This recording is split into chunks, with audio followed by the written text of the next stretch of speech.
대신 죽은 주 예수의 사랑하신 은혜여 보배로운 피를 흘려 영영 죽은 죄의 속 구속함을 받은 우리 어찌 찬양하날까.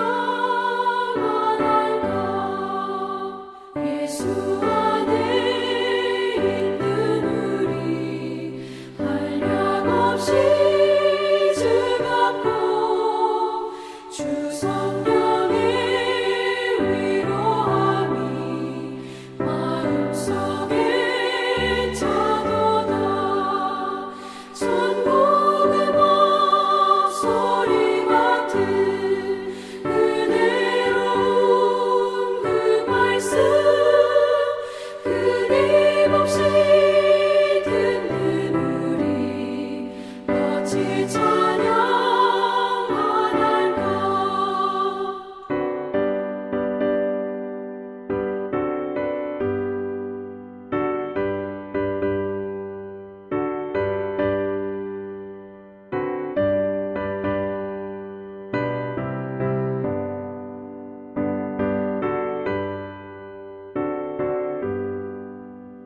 이 세상의 모진 꿈과 쉬지 않고 불어도 주님 안에 보호받는 우리 마음 편하다. 늘 깨어서 기도하고 저 천국을 바라며 주님만을 기다리니 어찌 찬양하날까.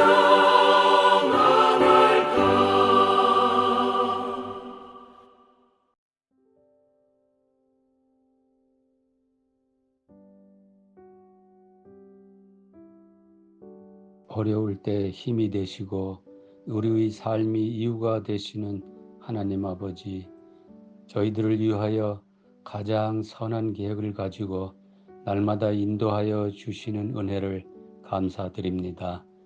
이 시간 저희들이 코로나 바이러스로 인하여 주일 가정 예배를 드리오니 이 예배가 신령과 진정으로 거룩한 산제사가 되게 하여 주시옵소서. 십자가의 보혈로 세상 죄를 벗고 주님이 거룩하심에 참여할 수 있도록 인도하여 주시옵소서. 지금은 주님의 긍휼과 은혜의 단비가 절실히 요구되는 때입니다.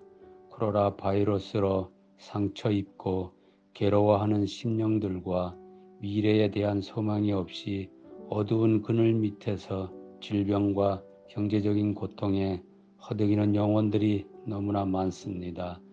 참 기쁨의 근원이신 주님께서 이들을 돌아보시고 치유하여 주시옵소서. 하나님 아버지, 주님을 모르는 자들은 점점 더 심령이 강팍해져 악의 노예가 되어가고 있습니다. 저들이 심령 가운데 주님께서 밝은 빛을 비추어 악한 심령이 변화되게 하시고 안식과 평안의 주님을 모시고 살아갈 수 있게 인도하여 주시옵소서. 하나님 아버지, 간구하오니 하루속히 이 역경에서 벗어나게 하시고 우리들의 신앙심과 믿음이 식어가지 않도록 지켜주시옵소서. 모든 성도들이 주님이 주신 주님의 전으로 다 나와 즐겁고 기쁜 마음으로 찬송과 기도, 말씀을 들을 수 있도록 하시고 서로 사랑의 교제를 나누며 참 기쁨과 즐거움이 넘치는 날이 하루속히 오게 하여 주시옵소서. 단위에 세우신 목사님에게 성령님 함께 하사 주님의 말씀을 대언할 때 큰 은혜가 넘치게 하여 주시옵소서. 그리고 말씀을 통하여 우리 모두가 세상을 이길 수 있는 힘과 능력을 주시옵소서. 교회와 성도님들이 가정과 자녀, 사업장 모두에게 바이러스에 감염되지 않도록 지켜주시길 간절히 간구하오며 예배에 함께 하심을 믿고 예수 그리스도 이름으로 기도드립니다. 아멘. 할렐루야. 성도 여러분, 예수님의 이름으로 문안드립니다. 오늘은 2020년 8월 2일 주일 예배입니다. 우리 주변의 상황이 좀 복잡해지고 좀 어려워지고 있습니다. 코로나 확진자가 줄어들어야 되는데 확진자가 더 많아지고, 또 파라과이 정부는 이 시우다테레스, 알토 파라나 시우다테레스를 방역 초기 단계로 다시 시작을 한다고 이야기합니다. 그것으로 인해서 여러 가지 어려운 일들이 있지만 우리 주 예수 그리스도로 인하여 마음을 붙잡고 평안하시고 승리해 나가시기를 축원합니다. 저는 오늘 여러분들과 함께 빌레몬서 1장 8절에서 12절 말씀을 가지고 어느 한 사람을 위하여 란 제목으로 두 분의 이야기, 어느 한 사람을 위하여 헌신한 두 분의 이야기를 함께 은혜로 나누고자 합니다. 요즘 우리는 참으로 많은 재난 재해를 이웃 나라들을 통해서 보고 있습니다. 홍수가 나고 지진이 일어나고 또 화재가 일어나고, 이건 자연재해뿐만이 아니라 인재로 인해서 종종 어느 한 사람의 목숨이 경각에 달릴 때가 있습니다. 그런데 그때 누군가가 나타나서 어느 한 사람을 위하여, 그 한 사람을 위하여 자신의 생명을 돌보지 않고 구해내는 일들을 우리는 종종 듣거나 보게 되지요. 우리는 그런 사람을 뭐라 그럽니까? 영웅이라고 이야기하면서 그를 존경하고 그에 합당한 대우를 받기를 원합니다. 그런 의미에서 우리 주 예수 그리스도께서는 죄로 인하여 죽을 우리들을 위하여 십자가에 직접 달려 죽으셨고, 그리고 사망 권세를 이기시고 부활하셔서 우리를 구해 주셨습니다. 어찌 보면 진정한 영웅은 예수 그리스도가 아닌가 생각을 해봅니다. 그러한 예수님의 뜻에 따라서 이 땅에서도 어느 한 사람, 어느 한 영혼을 위하여 자신의 생명을 아끼지 않고 헌신하는 분들이 계십니다.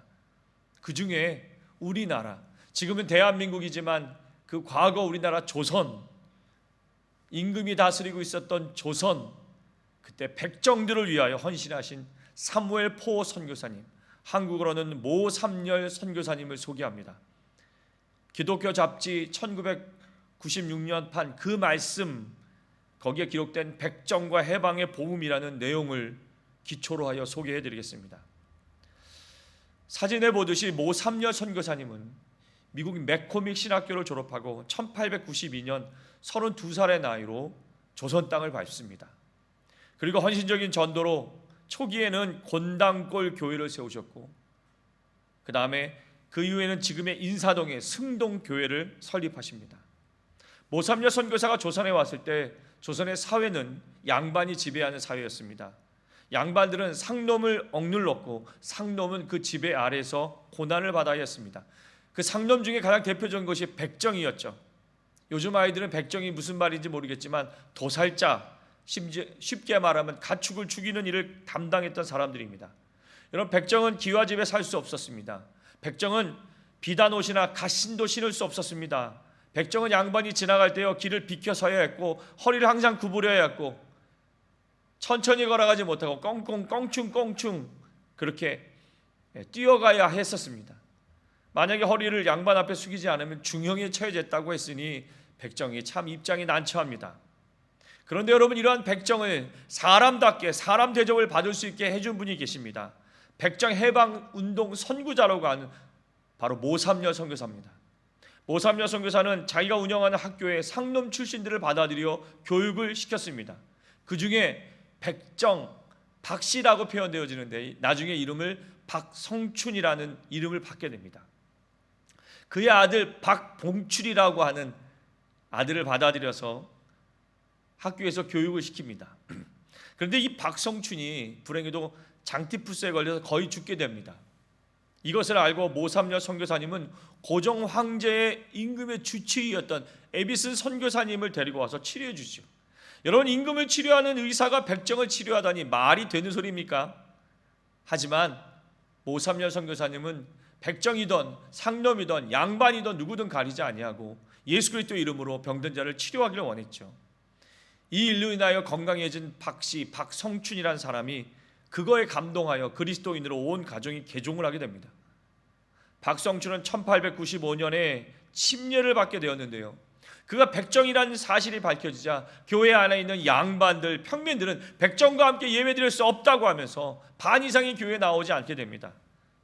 모삼여 선교사님은 예수님의 사랑 앞에는 차별이 없습니다 하고 그들을 설득하기 시작하죠. 이에 양반들이 얘기합니다. 그러면 좋습니다. 우리들을 맨 앞자리에 앉혀주십시오. 그리고 상놈 백정들은 뒤에 앉혀주신다면 우리가 교회에 나오겠습니다. 하지만 모삼여 선교사는 받아들이지 않습니다. 모삼여 선교사님의 백정에 대한 사랑은 이것으로 끝나지 않았어요. 1895년 4월에 모삼여 선교사님과 뜻을 같이 하는 그리스도인 양반들이 한 학자, 한문으로 글을 쓰는 학자인 최씨로 하여금 백정 박성춘을 도와서 당시 내각 총서로 시무하셨던 유길준에게 백정 차별금지법을 만들어 정부에게 탄원하는 청원서를 쓰게 됩니다. 대단하죠. 그런데 정부에서는 이 탄원서를, 이 청원서를 받아들였고 백정들을 평민들과 같이 초립과 망건을 착용해도 좋다고 허락했습니다. 박성춘은요, 조선 500년 동안 백정이란 신분으로 그동안 쓰지 못했던 망건과 갓을 제일 먼저 쓴 사람이 되었습니다. 박성춘은 이렇게 얘기합니다. 내가 신분을 뛰어넘어 갓을 쓰던 날 너무 기뻐서 잠잘 때에도 나는 갓을 쓰고 잤다라고 얘기하고 있어요. 그것을 끝나지 않았습니다. 1896년 3월이라는요, 백정이라 하여 인구조사에 빠지자 모삼여 선교사님들과 또 박성춘은 일반인과 똑같이 대우를 해달라고 청원서를 받아서 허락을 받아냅니다. 후에 박성춘은요, 양반들의 도움을 받아 은행업을 시작합니다. 사업가가 되었고 백정조합 회장으로 선출되어 백정들의 희망이 됩니다. 그리고 박성춘은 모삼여 선교사님이 중심으로 설립된 승동교회의 장로님이 되십니다. 참으로 놀랍지 않습니까? 모삼여 선교사님이 어느 한 사람을 위하여 헌신했는데 그분이 나중에 장로님이 되셨죠. 그것으로 끝나지 않았어요. 박성춘 장로의 축복은 그것으로 끝나지 않았습니다. 모삼여 선교사님이 박성춘의 아들, 그 아들을요, 그리스도인으로 개종한 양반들을 통해서 장학금을 제공하게 됩니다. 그래서 박성춘의 아들의 이름이 박봉춘인데 후에 박서양으로 이름을 바꾸죠. 그가 장학금을 받아 1907년 재중원, 지금의 세브란스 의전원이라고 하고 현재는 연세대학교 의과대 1회 졸업생이 됩니다. 한국 최초의 의사가 되도록 도와주게 됩니다. 그리고요, 백정 박성춘의 아들 박봉출, 박서양은 1917년 간도로 이주해 병원을 세우고 유일한 조선인 양의사로 활동하다가 민족교육기관인 숭신학교를 세워서 청년교육에 헌신합니다. 3.1 만세 운동 때에는 만주족에 조직된 독립운동 단체인 대한국민회에 적극적인 참여하였고 대한국민회 산하 군사령부의 유일한 군의관으로서 독립운동가에 크게 기여하게 됩니다. 그리고 마침내 박서양은 독립유공자로 추대되고 2008년에 광복절에 대한민국 건국 포장을 받습니다. 당연히 박서양은 충실한 기독교인이고요. 이런 모삼여 선교사님이 1906년 12월 18일에 46살의 나이에 세브란스 병원에서 장티푸스로 하나님의 품에 안깁니다.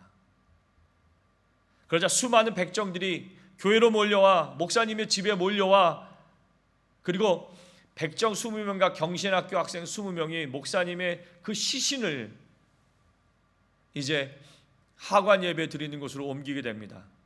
동네 부인들이 정성껏 장식한 간에 목사님을 모시고 한국말로 예배를 드리고 장례 예배를 드린 거죠. 그리고 경신학교 학생들이 목사님을 운구하고 정동교회에서 예배를 드리고 양화진 선교사 묘역까지 찬송가를 부르면서 도보로 걸어서 갔다고 합니다.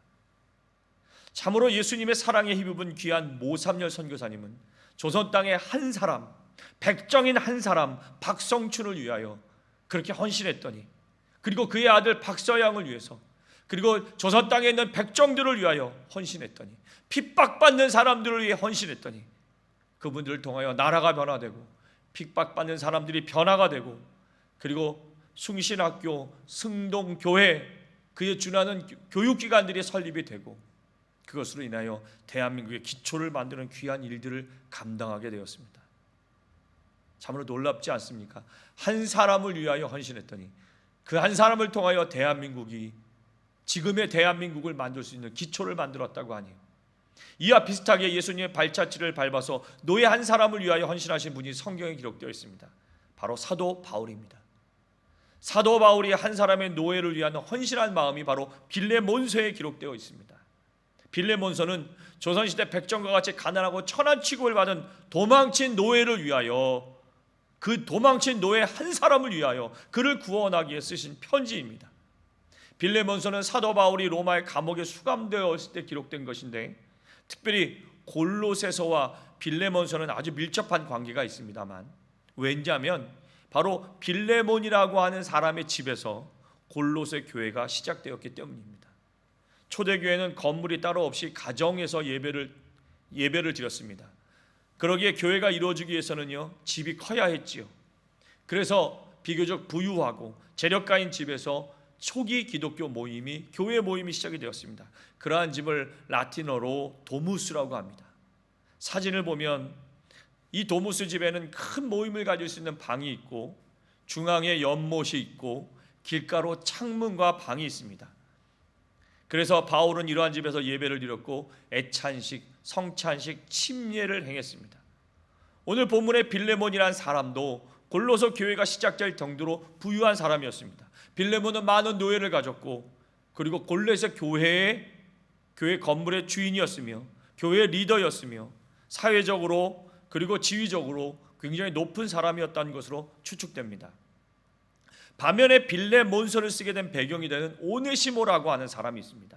이 오네시모는 누구냐? 바로 빌레몬의 집에 노예로 있다가 도망가서 로마에서 정착하여 살다가 바울을 만나게 된 사람입니다. 바울은 로마의 죄인의 신분으로 있습니다. 하지만 비교적 자유롭게 복음을 전할 수 있기에 오네시모를 만날 수 있었고, 오네시모가 예수 그리스도를 영접함으로 말미암아 바울의 영적인 아들과 같은 제자가 됩니다. 바울은 영적인 아들이며 제자인 오네시모가 과거에 매이지 않고 복음을 전하는 자가 되게 하기 위하여 골로새 교회에 있는 오네시모의 주인인 빌레몬에게 편지를 쓰게 되는 겁니다. 이게 바로 빌레몬서입니다. 당시 로마라고 하는 나라는 노예가 이 로마라고 하는 사회를 지탱하는 사회적 구조를 가지고 있었습니다. 그렇기에 노예에 대한 법이 매우 강했습니다. 도망친 노예는 사형에 처해집니다. 여러분, 다시 말하면 노예를 부정하면 로마를 부정하게 되는 것입니다. 그런데 바울은 도망간 노예 이 오네시모를 전주인 빌레몬에게 편지를 써내면서 부탁합니다. 어떻게 해요? 교회 형제로 받아들여 주십시오. 여러분, 이 편지에는 한 사람의 영혼을 살리기 위한 바울의 간절한 마음이 담겨져 있습니다. 여러분, 이 편지가 교회에 보낸 편지도 아닙니다. 개인에게 보낸 편지입니다. 그것도 노예 문제를 담은 편지입니다. 그런데 어떻게 성경에 정경화되어서 오늘 우리 성경에 기록되어 있을까요? 그것은요, 당시 1세기의 초대 교회들이 공통적으로 가지고 있는 문제였기 때문입니다. 어떤 문제예요? 교회 안에서 노예와 주인과의 관계에서 오는, 심지어 쉽게 말하면 교회를 갔더니 주인도 있고 노예도 있더라는 거예요.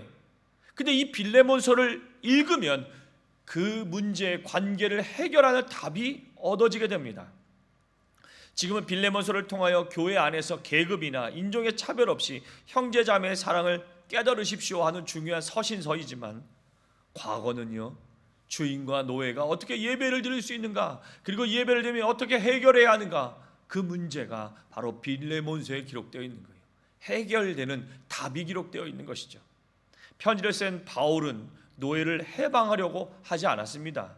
다만 그리스도가 죄인들을 향한 간절한 마음이 있듯이 빌레몬 당신도 도망친 당신의 노예 한 사람에 대해서 간절한 사랑을 가지고 용서해 주십시오 하고 권면하는 편지라는 것이죠. 아마도 주인과 노예를 떠나서 예수 그리스도의 사랑 안에서 신분과 차별 없이 교회 안에서 한 형제가 되십시오 하는 바울의 마음이 아닌가 생각합니다. 그러면 이 한 생명을 구원하기 위해서 바울이 어떤 방법으로 편지를 썼는지를 한번 보죠. 제일 먼저 바울은 겸손하게 골로새 교회의 리더였던 빌레몬에게 당신의 사회적 지위를 인정하면서 그를 칭찬하며 간청합니다. 빌레몬서 1장 4절하고 5절입니다. 표준 세번역으로 읽어 나가겠습니다. 나는 기도할 때마다 그대를 기억하면서 언제나 나의 하나님께 감사를 드립니다. 나는 주 예수에 대한 그대의 믿음과 모든 성도에 대한 그대의 사랑에 관하여 듣고 있습니다. 바울은요, 오네시모에게 편지를 써서 오네시모야 너의 옛 주인이었던 빌레몬에게 가거라 하면서 편지를 보내죠. 그 빌레몬이 그 편지를 받아 열어보니까 뭐라고 해요? 당신이 교회를 위하여 성도들을 위하여 사랑으로 좋은 일을 한다는 것을 들었습니다. 이 칭찬하는 이야기죠. 그래서 바울은 오네시모를 위하여 빌레몬 당신에게 사도된 영적 권위로 명령하지 않고 다만 우리의 친밀한 관계로, 아마 사도 바울과 빌레몬은 스승과 제자의 같은 관계가 아닌가 생각합니다. 여러분, 사도 바울은 이미 나이가 많습니다. 하지만 빌레몬은 젊고 사회적 지위가 있지만 사도 바울을 매우 존경했던 것 같습니다. 그렇기 때문에 사도 바울이 빌레몬에게 편지를 쓸 때도 비교적 자유롭게 써요. 우리의 친밀한 관계로, 내가 나이를 먹고 상황은 로마의 감옥 안에 있는 나를 보고 오네시모를 용서해 주세요, 이렇게 편지를 씁니다. 빌레몬서 1장 8절 9절입니다. 그러므로 그리스도 안에서 나는 그대가 마땅히 해야 할 일을 아주 담대하게 명령할 수도 있지만 우리 사이의 사랑 때문에 오히려 간청을 하려고 합니다. 나 바울은 이렇게 나이를 많이 먹은 사람이요 이제는 그리스도를 전하는 일로 또한 갇힌 몸입니다 라고 이렇게 얘기하죠. 빌레몬에게 용서를 구하고 있는 오네시모가 지금 바울에게 어떤 사람인지를 또 사도 바울은 그의 마음을 빌레몬에게 설명합니다. 빌레몬서 1장 10절에서 12절입니다. 내가 갇혀있는 동안에 얻은 아들 오네시모를 두고 그대에게 간청합니다. 그가 전에는 그대에게 쓸모없는 사람이었으나 이제는 그대와 나에게 쓸모있는 사람이 되었습니다. 나는 그를 그대에게 돌려보냅니다. 그는 나의 마음입니다. 여러분, 참 멋지지 않습니까? 바울은요, 오네시모를 나의 마음이라고 얘기합니다. 나의 아들인 거죠. 아마도 바울이 이렇게 편지를 보내니 바울을 공경하고 존경했던 빌레몬은 편지를 받고 굉장히 난처했을 겁니다. 오네시모의 형벌을 줄까 말까, 용서를 해줄까 말까. 그러나 바울의 따뜻한 마음을 보고 빌레몬의 마음은 어땠을까요? 이제 본격적으로 바울이 빌레몬에게 오네시모를 용서해달라고 설명을 합니다. 1장 16절에서 19절까지 읽어 나아갑니다. 이제부터는 그는 종으로서가 아니라 종 이상으로 곧 사랑받는 형제로 그대의 곁에 있을 것입니다. 특히 그가 나에게 그러하다면 당신 빌레몬에게는 육신으로나 주님 안에서나 더욱 그러하지 않겠습니까? 그러므로 그대가 나를 동기로 생각하면 나를 맞이하듯이 그 오네시모를 맞아주십시오. 그가 그대에게 잘못한 것이 있거나 빚진 것이 있다면 그것을 내 앞으로 달아놓아 주십시오. 나 바울이 친필로 이것을 씁니다. 내가 그것을 갚아주겠습니다. 그대가 오늘의 그대가 된 것이 나에게 빚진 것이라는 사실을 나는 굳이 말하지 않겠습니다. 오늘 빌레몬 당신이 교회에 이렇게 구원받은 자가 된 놀라운 사실이 나로부터 사도 바울이 복음을 전한 것을 내가 굳이 말하지 않겠다고 얘기하지요. 사도 바울은 담대합니다. 내가 당신을 구원하고자 복음을 전했고 당신이 받아들였으니 그 은혜를 생각하면서 오네시모를 용서해 주세요, 이거죠. 심지어 빌레몬에게 사도 바울은 오네시모가 빚진 것이 있다면 내가 다 갚겠습니다 얘기합니다. 이것은 뭐예요? 속량을 얘기합니다. 예수 그리스도께서 우리의 빚진 것을, 우리의 죄된 빚진 것을 갚기 위하여 십자가에 달려 죽으셨듯이 오늘 바울은 오네시모를 위하여 그 빚진 것을 제가 갚겠습니다 라고 얘기하는 거예요. 그리고 바울은 담대하게 바울과 골로새 교회 리더인 빌레몬에게 신뢰를 이야기합니다. 아주 확신하면서 얘기하죠. 빌레몬서 1장 21절입니다. 나는 그대의 순종을 확신하며 이 글을 씁니다. 나는 그대가 내가 말한 것 이상으로 해주리라는 것을 압니다. 여러분, 사도 바울이 아주 겸손하게 빌레몬에게 얘기하지만 너는 반드시 그렇게 할 거야 라고 얘기하는 것이죠. 바울은 겸손해야지만 확신에 찬 말로 이야기합니다. 바울은 죽을 수밖에 없는 도망간 한 노예를 위하여, 한 사람을 위하여 그의 주인에게 직접 편지를 보내고 그를 살려냅니다. 그 한 사람, 노예를 살릴 수 있었던 방법이 뭐예요? 바로 사랑입니다. 이것이 바울의 사랑이자 예수 그리스도의 사랑입니다. 또 빌레몬은 그 사랑으로 오네시모를 용서하게 되는 것이죠. 바울의 사랑과 그리고 예수 그리스도의 사랑은 주인과 노예의 계층을 초월합니다. 약하고 부족한 자들을 초월합니다. 그래서 예수님의 사랑은, 그 넘치는 사랑은 모든 계급과 계층과 성과 인종을 초월해서 모든 사람들이 구원의 메시지가 되는 것입니다. 편지를 보낸 결과는 기록되어 있지 않습니다만 바울의 사랑의 진실을 담은 이 영적인 설득이 빌레몬의 마음을 바꿔 놓았을 것이라는 것은 우리는 다 알죠. 빌레몬은 오네시모를 용서했을 것입니다.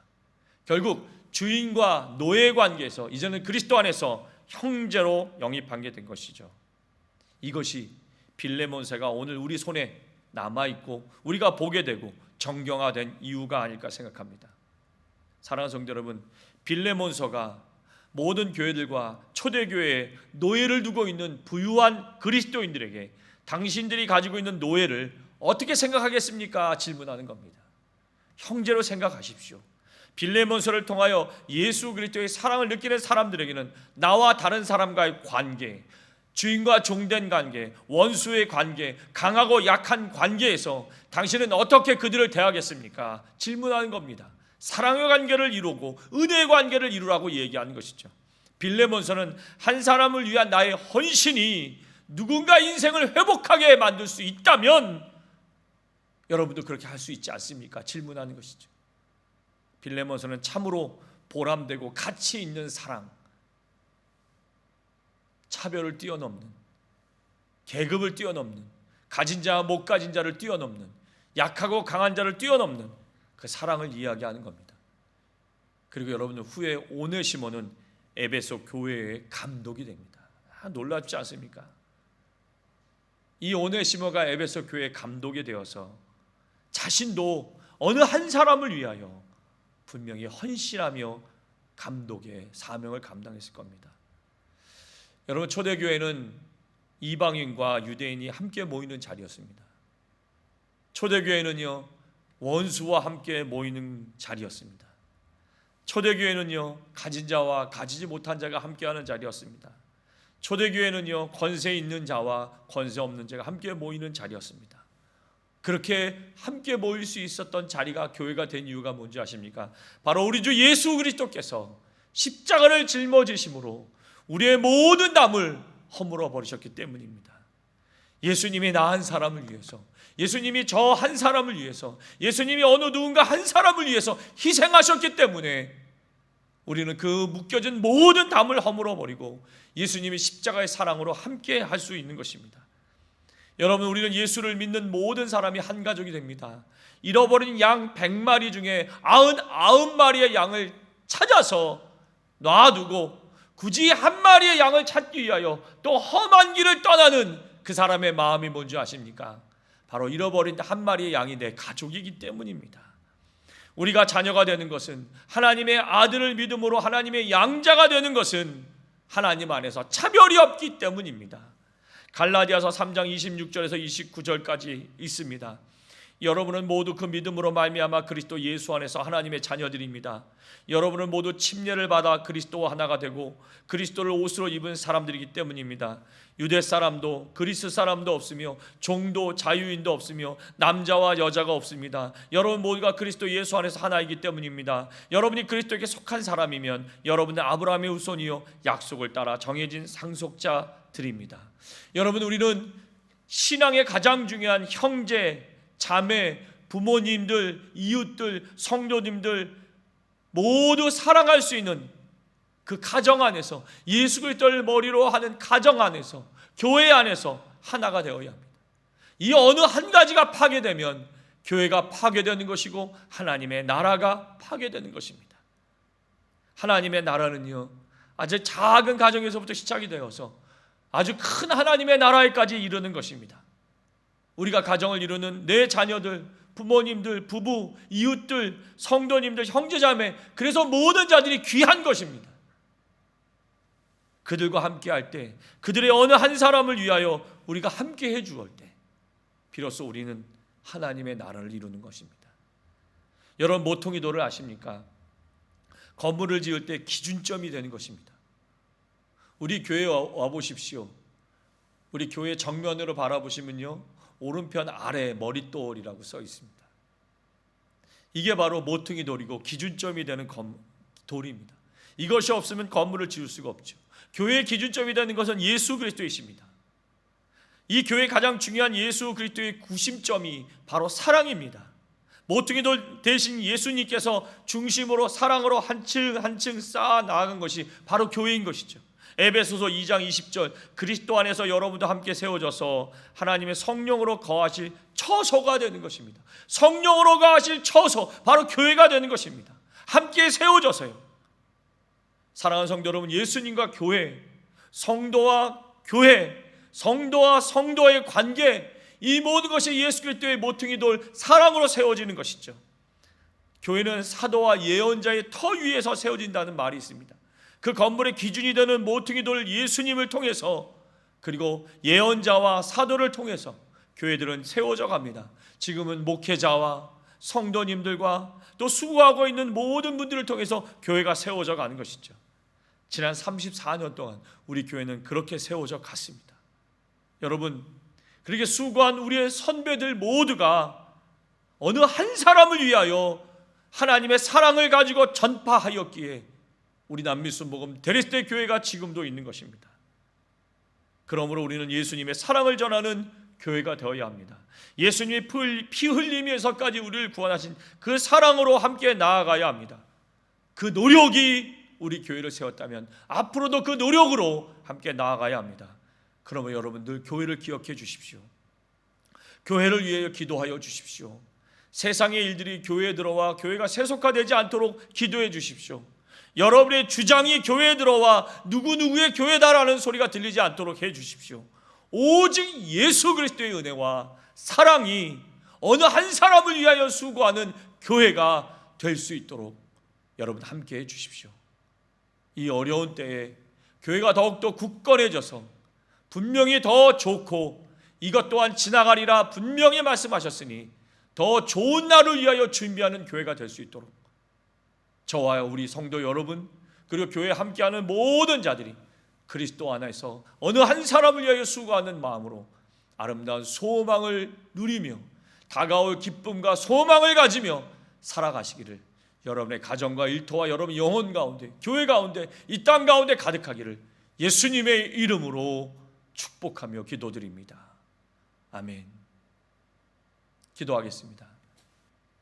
어느 한 사람을 위한 수고한 모삼열 선교사님과 어느 한 사람을 위하여 수고한 사도 바울의 아름다운 열매가 대한민국과 또한 교회의 기초가 되었다면, 오늘 우리도 어느 한 사람을 위하여 수고할 때에, 어느 한 사람을 위하여 헌신할 때에 우리의 가정과 우리의 일터와 교회와 이 땅 파라과이와 대한민국의 기초가 될 줄로 믿습니다.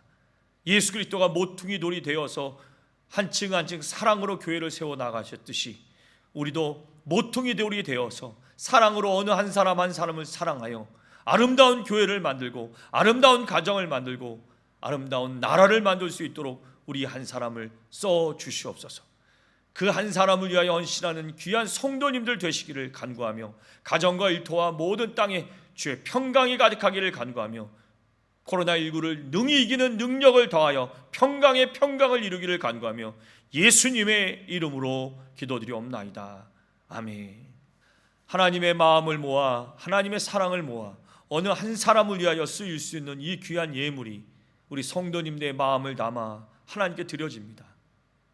사랑을 담아 하나님께 간절한 마음으로 드리는 이 예물을 기억하여 주시고, 그들의 11조와 그들의 감사 헌금과 그들의 각종 특별 헌금이 하나님께 드려졌사오니 그 드린 마음을 기억하사 그 귀한 분들의 머리 위에 100배, 60배, 30배 열매를 더하여 주시고, 그들에게 허락한 축복의 물질을 통하여 생활이 윤택해지고 환경이 윤택해지지만 가난하고 어려운 사람을 도울 수 있는 열린 마음 또한 허락하셔서 하나님의 지혜로 하나님의 풍요로움으로 채우는 놀라운 은혜가 있게 하여 주옵소서.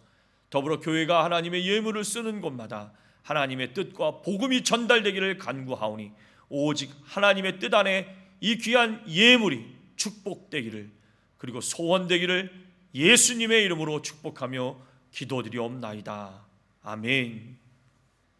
지금은 우리 주 예수 그리스도의 은혜와 성부 하나님의 극진하신 사랑과 보혜사 성령님의 내주 감화 감동 교통 충만케 하는 축복이 어느 한 사람을 위하여 수고한 성도님들의 머리 위에와 가정과 일터 위에, 어느 한 사람의 연약한 자를 위하여 도운 성도들의 모든 마음 위에 하나님이 채우시고 하나님이 돌보시고 헤아리는 그 헤아림으로 도로 갚으사 하나님의 아름다운 열매가 가득하게 채워지시기를 예수님의 이름으로 간절히 축복하며 기도드리옵나이다. 아멘.